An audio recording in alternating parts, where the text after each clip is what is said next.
ان کی مثال اس شخص کی سی ہے جس نے شب تاریک میں آگ جلائی، جب آگ نے اس کے ارد گرد کی چیزیں روشن کی تو اللہ نے ان لوگوں کی روشنی زائل کر دی اور ان کو اندھیروں میں چھوڑ دیا کہ کچھ نہیں دیکھتے۔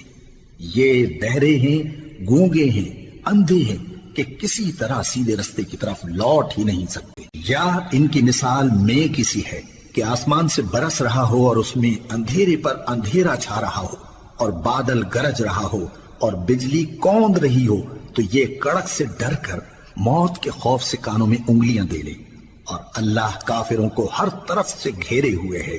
قریب ہے کہ بجلی کی چمک ان کی آنکھوں کی بصارت کو اچک لے جائے۔ جب بجلی چمکتی اور ان پر روشنی ڈالتی ہے تو اس میں چل پڑتے ہیں، اور جب اندھیرا ہو جاتا ہے تو کھڑے کے کھڑے رہ جاتی ہیں۔ اور اگر اللہ چاہتا تو ان کے کانوں کی سنوائی اور آنکھوں کی بینائی دونوں کو زائل کر دیتا۔ بلا شبہ اللہ ہر چیز پر قادر ہے۔